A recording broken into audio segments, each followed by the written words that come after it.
And obviously, we interviewed Noam Chomsky. As I said, patrons saw it first. But we put up that interview a few days ago. And one thing we thought it would be interesting to ask him about was force the vote. Because if you guys didn't notice, no one else asked him about it. Literally, one of the leading intellectuals on the left has no answer out there in the public about what was clearly that we could find. Yeah, and from other people have told me that too, that they couldn't find it either. So again, make sure to hit that subscribe button, guys. We were the only channel with the balls to ask Noam Chomsky about force the vote. But that's aside. The point is, we put out this clip of Noam Chomsky where I asked him about force the vote, and it got posted on Twitter by Eoin Higgins. He posted this 2-minute clip of the interview, cuts off right before, by the way, I interject with a little bit of pushback. And for the record, we didn't have Noam Chomsky on to debate force the vote. We didn't have Noam Chomsky on to relitigate this discussion. I truly just was interested in his opinion on it. So for people being like, you should have pushed back harder. I hear you, and I probably should have. But I was just really interested in his opinion. And we also had 30 minutes that we already went over. We had 4 or 5 questions that we didn't even get to ask him. For example, I really wanted to ask him about Afghanistan, but we ran out of time.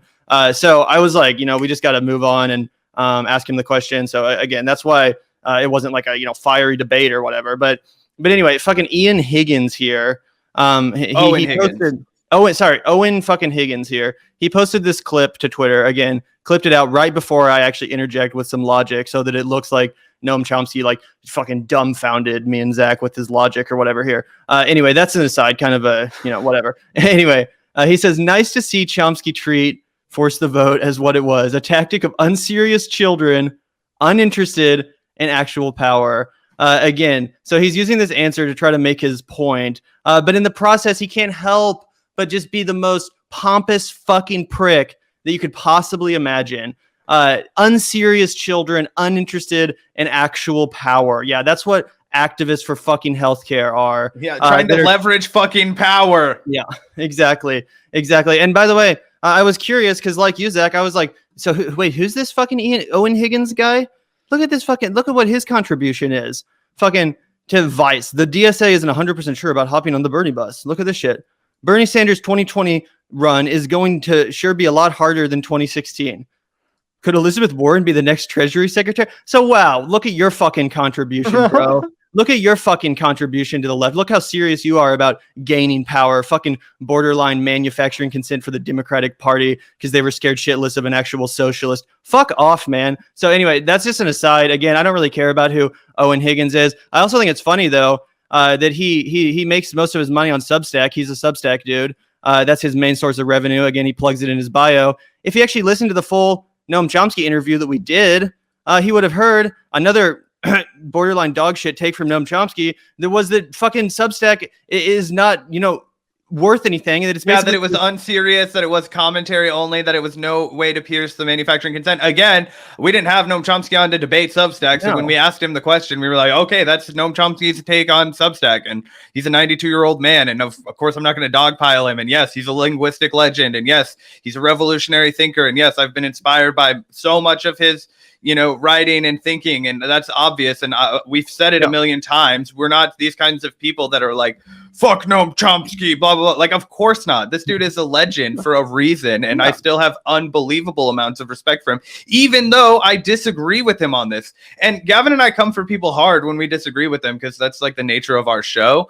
But I mean, we're also fucking human beings. It's like, I've like, you know what I mean? So I can understand that I disagree with somebody fiercely in this context, and also understand the fucking massive, gift that they've given not just the left, but humanity through their work, Of course.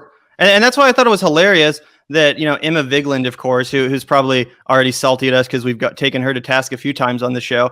She had to get in on this and say, no, quote unquote, shill Chomsky, as if that would be your and I's response to his answer, which again, if you watch the interview, it wasn't. We were actually interested in his opinion. We didn't call him a shill. We don't call Noam Chomsky or people like Noam Chomsky fucking sellouts. We call people like you sellouts, Emma, but not fucking Noam Chomsky. Anyway, the point is that, this actually wasn't the response of the quote unquote dumb left, or whatever you want to call the faction of the left that actually believed in ideas like force the vote and actually wants to push Biden left, which you all pretended you were going to do. So it's just infuriating because it's a straw man, and it's trying to make, again, this argument look stupid.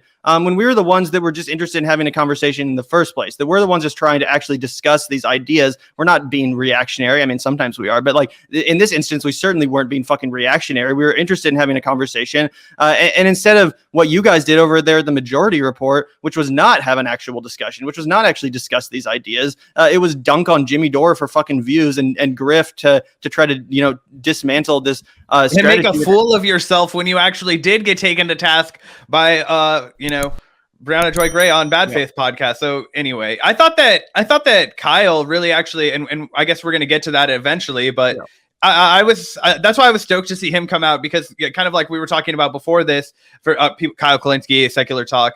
He made a video kind of responding to this, because for people who don't know the background of Kyle Kulinski, you can find a million old Secular Talk videos of him like low-key worshiping Noam Chomsky, and like, not in a bad way, I shouldn't say worshiping Noam, but praising him a lot and talking about how influential he was, kind of like me and Gavin have. You know, you could definitely find a lot of content of me talking about how brilliant Noam Chomsky is, of course. Sure. Because he influenced all of us, and he influenced the entire conversation. But what I loved about Kyle was he was able to immediately set that aside and be like, I completely disagree with him for these very reasonable reasons, I guess. And you can tell in that segment, which again, we'll get to later, shout out to Kyle Kulinski, you can tell he actually thought about the strategy seriously and didn't come from it as a, you know, pro or anti Jimmy Dore stance, which seemingly people like Sam Seder and Emma Vigeland based their entire response on. Again, not really caring about the actual merits of the strategy, but just deflecting immediately to the personality shit. Again, that's the point of our show, not your. You're as if we the real fucking commentators.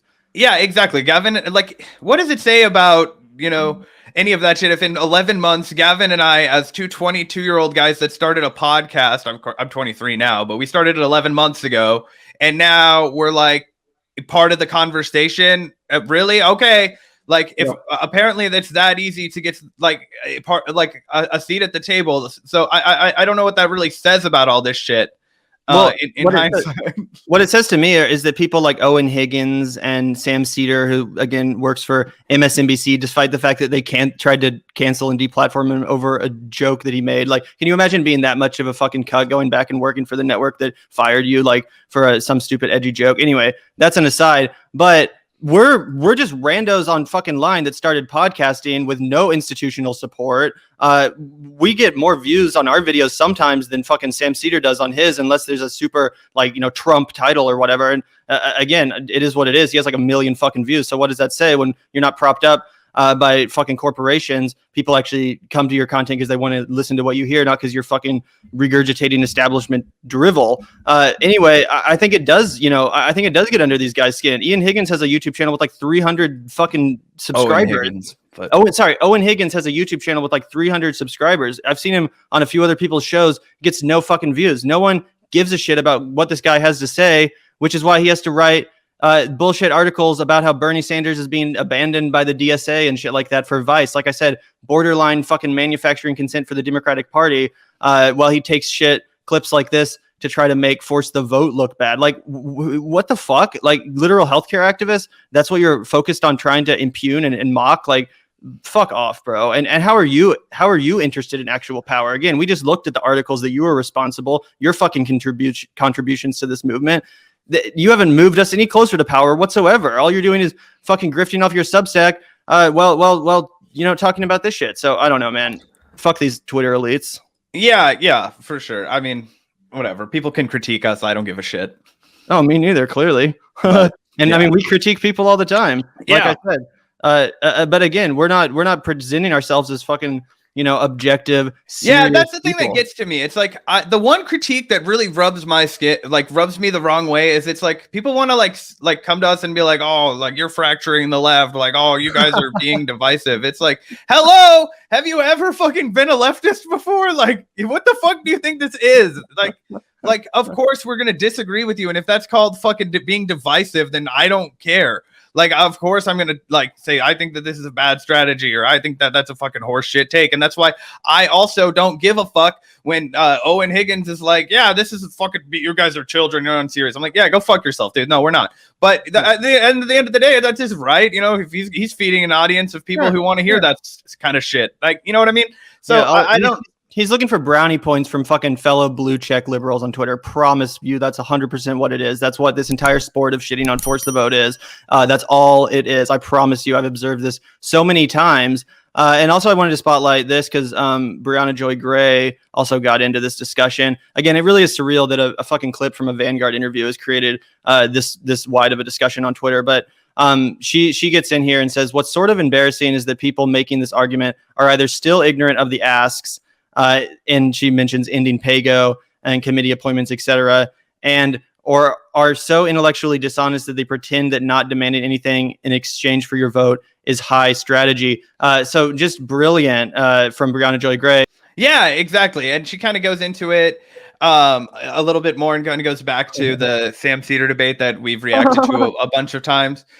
Yeah, I do. I did want to play that. I just wanted to again say this was interesting. It's been a good exchange of ideas overall. Here Ryan Grimm also got in here on this and then immediately made about himself and Jimmy Dorgan, which I think is hilarious. But the point is that these some people are just they can't stand the fact that a couple of fucking random people are thorns in their side and are calling out their bullshit. And I think that that's really manifesting in the way that people like Eoin Higgins and Sam Seder, who retweeted this, are responding and reacting accordingly.